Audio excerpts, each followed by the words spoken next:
السلام علیکم پیارے دوستو، آج ہم آپ کے سامنے پیش کرنے جا رہے ہیں حضرت محمد مصطفیٰ صلی اللہ تعالیٰ علیہ وسلم کا ایک ایسا واقعہ جسے سن کر آپ کی آنکھوں سے بھی آنسو آ جائیں گے۔ جی ہاں دوستو، پیارے نبی حضرت محمد مصطفیٰ صلی اللہ تعالیٰ علیہ وسلم اور ایک بوڑھی عورت کا واقعہ، جس میں ایک بوڑھی عورت مکہ کو چھوڑ کر جا رہی ہوتی ہے سرکار دو جہان صلی اللہ تعالیٰ علیہ وسلم کے ڈر سے۔ وہ بوڑھی عورت حضور صلی اللہ تعالیٰ علیہ وسلم سے بہت بغض رکھتی ہے اور ان کے بارے میں برا بھلا کہتی ہے، وہ بھی سرکار کے سامنے ہی۔ پھر سرکار دو جہان صلی اللہ تعالیٰ علیہ وسلم کیا کرتے ہیں، یہ دیکھ کر اس بوڑھی عورت کے آنکھوں میں آنسو آ جاتے ہیں۔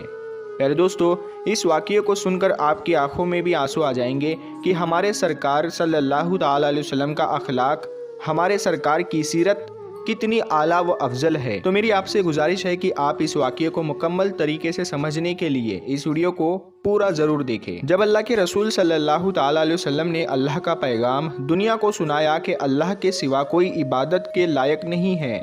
اللہ ہی معبود ہے اور میں محمد اللہ کا رسول ہوں،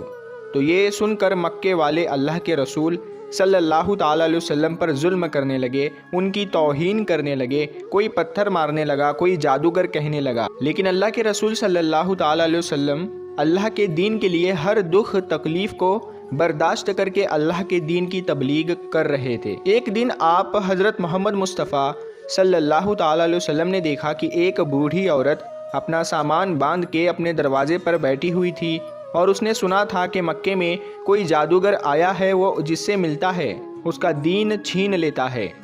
کہیں ایسا نہ ہو کہ کہیں اس سے ملاقات ہو جائے اور وہ میرا دین مجھ سے چھین لے، مجھے یہ شہر چھوڑ دینا چاہیے۔ وہ بوڑھی عورت سامان باندھ کے بیٹھی ہوئی تھی کہ آپ حضرت محمد مصطفیٰ صلی اللہ تعالیٰ علیہ وسلم اس بوڑھی عورت کے قریب سے گزر رہے تھے۔ اس نے دیکھا تو کہا، بھتیجے یہ سامان میرے سر پر رکھ دو۔ حضور صلی اللہ تعالیٰ علیہ وسلم نے سامان اٹھایا تو دیکھا وہ گٹھری وزنی تھی اور وہ بوڑھی کمزور تھی، تو آپ فرمانے لگے کہ اماں یہ سامان تو بہت بھاری ہے اور آپ بوڑھی ہو چکی ہے، اگر آپ کو اعتراض نہ ہو تو کیا میں آپ کا سامان اٹھا کر آپ کی منزل تک آپ کو پہنچا دوں؟ تو وہ بوڑھی عورت آپ صلی اللہ تعالیٰ علیہ وسلم سے مسکرا کر کہنے لگی، اے نوجوان، اس سے بڑی مہربانی کیا ہوگی؟ تو اللہ کے رسول صلی اللہ تعالیٰ علیہ وسلم نے اس بوڑھی عورت کا سامان اپنے کندھے پر اٹھائے اس کے ساتھ چلنے لگے۔ ابھی آپ صلی اللہ تعالیٰ علیہ وسلم اور وہ بوڑھی عورت ساتھ ساتھ چل رہے تھے،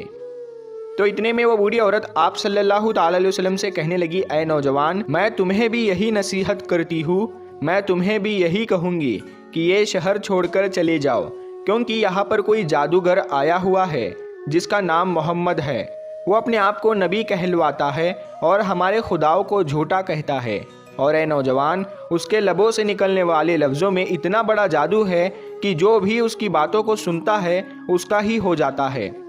وہ اس پر ایمان لے آتا ہے۔ اس کے بعد وہ بوڑھی عورت کہنے لگی، اے نوجوان شخص، میں نے پوری زندگی اپنی بتوں کی عبادت کی ہے،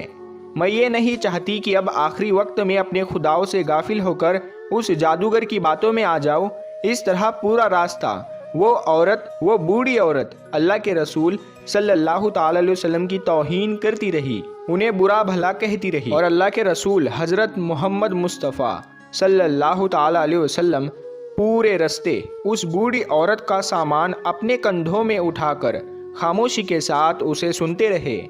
جب اس بوڑھی عورت کی منزل آ پہنچی تو اللہ کے رسول صلی اللہ تعالیٰ علیہ وسلم نے اس کا سامان اس کے سپرد کیا اور آپ صلی اللہ تعالیٰ علیہ وسلم وہاں سے جانے لگے۔ تو وہ بوڑھی عورت پوچھنے لگی، اے نوجوان، کون ہو تم نے اپنا نام تو بتایا ہی نہیں۔ تو حضور پاک صلی اللہ تعالیٰ علیہ وسلم نے فرمایا کہ اماں، نام میں کیا رکھا ہے، آپ کا کام ہو گیا، بس یہی شکر ہے۔ پھر سے وہ بوڑھی عورت کہنے لگی، نہیں، تم مجھے اپنا نام بتاؤ، میں اپنے گھر والوں کو بتاؤں گی کہ ایک نوجوان شخص مجھے ایسا بھی ملا تھا جس نے میری مدد کی۔ تو اللہ کے رسول صلی اللہ تعالیٰ علیہ وسلم نے فرمایا، اے اماں، پورا راستہ جس محمد کی تم توہین کر رہی تھی، جسے تم برا بھلا کہہ رہی تھی، وہ محمد رسول اللہ میں ہی ہوں۔ اس بوڑھی عورت نے جیسے ہی آپ کے چہرے کا نور اور آپ کے اخلاق کو دیکھا تو وہ آپ صلی اللہ تعالیٰ علیہ وسلم کے قدموں پر گر گئی اور کہنے لگی، میں نے اپنی پوری زندگی میں آپ جیسا شریف اور نیک انسان نہیں دیکھا۔ آپ کے چہرے کا نور بتاتا ہے، آپ کا اخلاق یہ گواہی دیتا ہے کہ آپ کبھی جھوٹ نہیں کہیں گے۔ اگر آپ یہ فرما رہے ہیں کہ آپ اللہ کے رسول ہیں تو یقیناً یہ سچ ہوگا۔ آپ مجھے معاف کیجئے گا۔ اور اسی وقت وہ بوڑھی عورت آپ صلی اللہ تعالیٰ علیہ وسلم کی نبوت کی گواہی دے کر کلمہ پڑھ کر مسلمان ہو گئی، اور وہ عورت واپس آ کر مکے میں آ کر رہنے لگی۔ سبحان اللہ۔ تو پیارے دوستو، یہ ہے رسول اللہ صلی اللہ تعالیٰ علیہ وسلم کا اخلاق، یہ ہے رسول اللہ صلی اللہ تعالیٰ علیہ وسلم کی سیرت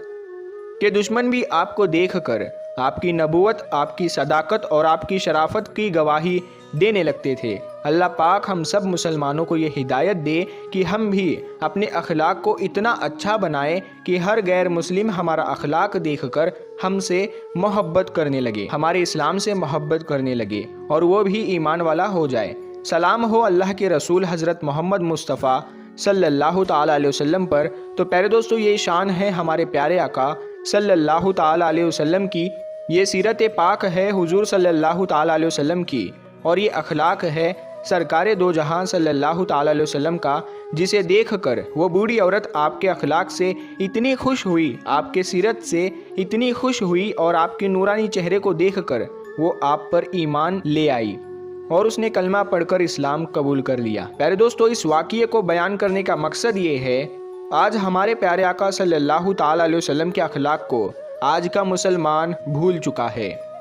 آج ہمارے پیارے آقا صلی اللہ تعالیٰ علیہ وسلم کی سیرت پر اگر ہم عمل کریں تو ہم بھی لوگوں میں محبت قائم کر سکتے ہیں، اور لوگوں کو اسلام کی صحیح معلومات بتا سکتے ہیں کہ اسلام ایک امن پسند مذہب ہے، اسلام ایک محبت والا مذہب ہے۔ اسی لیے پیارے دوستو، ہمارے پیارے آقا صلی اللہ تعالیٰ علیہ وسلم نے یہ سب باتیں لوگوں تک پہنچائی تاکہ لوگ اس پر عمل کر کے اسلام کو سمجھ سکے کہ اسلام حقیقت میں ہے کیا۔ پیارے دوستو، قربان جائے ہم ہمارے پیارے آقا صلی اللہ تعالیٰ علیہ وسلم پر کہ جنہیں دیکھ کر دشمن بھی ان کی صداقت، ان کی شرافت اور ان کی نبوت کا اقرار کرتے تھے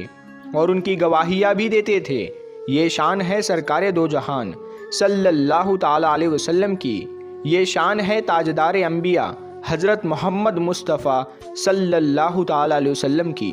واقعی ہمارے آقا کی شان نرالی ہے۔ پیارے دوستو، اگر آپ کو یہ واقعہ پسند آیا ہے تو کمنٹ میں یا رسول اللہ ضرور لکھیں۔ اللہ تبارک و تعالیٰ سے یہی دعا ہے کہ اللہ تعالیٰ ہمیں رسول خدا صلی اللہ تعالیٰ علیہ وسلم کی سنتوں پر عمل کرنے کی توفیق عطا فرمائے اور ان کی سیرت پاک پر عمل کرنے کی توفیق عطا فرمائے۔ آمین ثم آمین۔ تو پیارے دوستو، آپ کو یہ ویڈیو کیسی لگی ہمیں کمنٹ میں ضرور بتائیں، اور ہمارے چینل کو سبسکرائب کرنا نہ بھولے، اور اس ویڈیو کو زیادہ سے زیادہ شیئر کریں اور اسے تمام اولیاء اکرام کے چاہنے والوں تک ضرور پہنچائے۔ تو ہم بھی حاضر ہوتے ہیں آپ کے لیے ایک اور بہترین ویڈیو کے ساتھ، تب تک کے لیے السلام علیکم، اللہ حافظ۔